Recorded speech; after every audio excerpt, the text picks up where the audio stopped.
This podcast is part of the Sports History Network, your headquarters for the yesteryear of your favorite sport. You can learn more at sportshistorynetwork.com.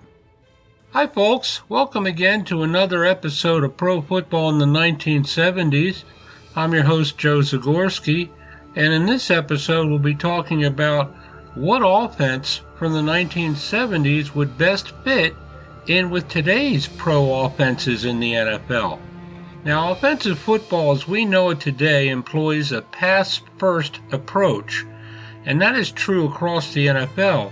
But during the 1970s, that was not the case, especially before 1978, when all the new rules that greatly benefited the pro passing strategies came about.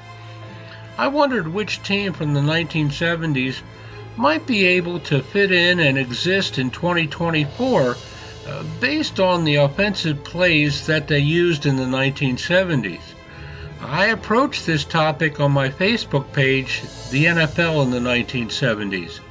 I received so many positive responses from my post on that page that I felt that discussing the topic here on my podcast would be worthwhile. So, what team and their offense from the 1970s would best be able to exist and perhaps even excel in 2024? It would probably have to be a team that made strong use of throwing the football, because that is what we see most of these days. Based on that major aspect of the pro game, I'm going to have to go with the San Diego Chargers of 1979 and the 1975 Dallas Cowboys. Let's discuss those Chargers first. They had one of the best pass-oriented head coaches in the NFL during that time in Hall of Famer Don Coryell. They also had three other vital members of their team which permitted them to rack up major yards and first downs via the passing game. San Diego quarterback Dan Fouts was beginning his seventh pro season in 1979, so he had plenty of experience under his belt. He learned a little bit about quality signal calling from Hall of Famer Johnny Unitas when both were teammates during Fouts' rookie season in 1973. Then when Don Coryell became San Diego's head coach in 1978, Fouts' career really took off. By 1979, Fouts would throw for 4,082 yards, and the Chargers would post an impressive 12-4 record, which was good enough for an AFC Western Division championship. The 1979 Chargers also enjoyed having some of the best talent in the league at other positions, namely at wide receiver and at tight end.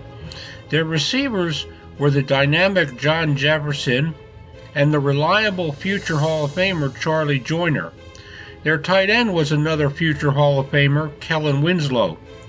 Jefferson caught 1,090 yards worth of passes and 10 touchdowns in 1979. Joyner pulled in 72 passes to lead the team that year. His receptions equated to 1,008 yards. And Winslow rounded out this super trio. His 10.2 yards per reception average was one of the highest marks in the NFL in 1979. The 1979 San Diego team did not have much of a running attack, but they didn't really need one. They made no bones about it. They were a pass-first offense, and they passed often. By the end of that year, they scored 411 points and racked up a total of 5,583 yards. Now, in contrast, the 1975 Dallas Cowboys were futuristic in design.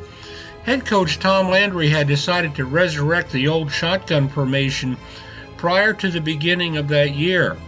He wanted to give his quarterback Roger Staubach more time to read the opposing defenses, and the shotgun afforded Staubach that luxury.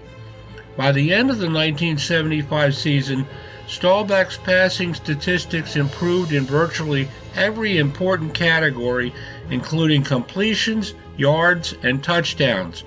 The Dallas offense likewise improved in 1975, thanks largely to the inclusion of their shotgun strategies. The 1975 Cowboys offense was a look into the future where gadget plays, shovel passes, and multiple men in motion were common. Today's pro offenses feature all these things. Hence, the 1975 Dallas offense would certainly not look out of place if it was transposed out of 1975 and into 2024. The idea was to fool their opponents, but it was also to place their best weapons in the most profitable places on the field. It was a yardage gained offense, and it produced positive results right from the get-go. After a year's absence from the playoffs, Dallas won the NFC's wildcard berth in 1975 and would ride their momentum all the way to the NFC Championship that year. There may have also been other prominent offenses during the 1970s that would have fitted in quite nicely into what we are seeing in the current day. The 1978 Pittsburgh Steelers come to mind.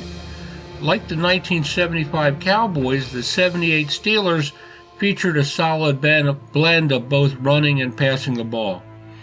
But to me, the 1979 San Diego Chargers and the 1975 Dallas Cowboys would be the two teams whose offenses would obtain the most amount of success in 2024.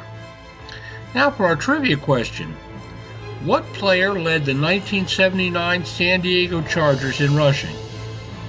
Thanks again for listening in to this episode of Pro Football in the 1970s. We'll catch you on the flip side later on down the road. Take care. This podcast is part of the Sports History Network, your headquarters for the yesteryear of your favorite sport. You can learn more at sportshistorynetwork.com. Hey there, sports history fan. This is Arnie Chapman, aka the Football History Dude, and I hope that you enjoyed this recent episode presented by the Sports History Network and were able to learn some good old-fashioned sports history knowledge nuggets. I started the Sports History Network back in 2020 with the mission to help podcasters find a community of like-minded sports history nerds, as well as helping aspiring podcasters to start their own shows. We have a little bit over 30 shows on the network right now covering all sorts of sports history, but as far as I'm concerned, we're just at the toothpick in the ocean moment, that can't even figure it out because there's so much more coming. We wanted to create the ultimate headquarters for sports yesteryear, starting with Podcast Network and our website, but we're going to continue to move into other mediums as well. And here's the cool part, because we want you to be part of our team. So if you're interested in starting your own podcast, or maybe being a guest on one of our shows, or who knows, maybe even writing an article for us over on the website. Seriously, all you gotta do is reach out to us on the contact page over at sportshistorynetwork.com. You can be as technologically savvy as a Neanderthal tapping on a stone trying to figure out this whole hieroglyphics thing back in the day.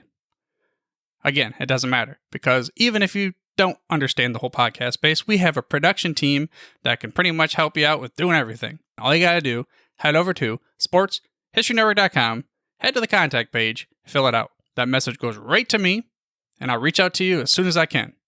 But for now, dude, I'm through if you're through.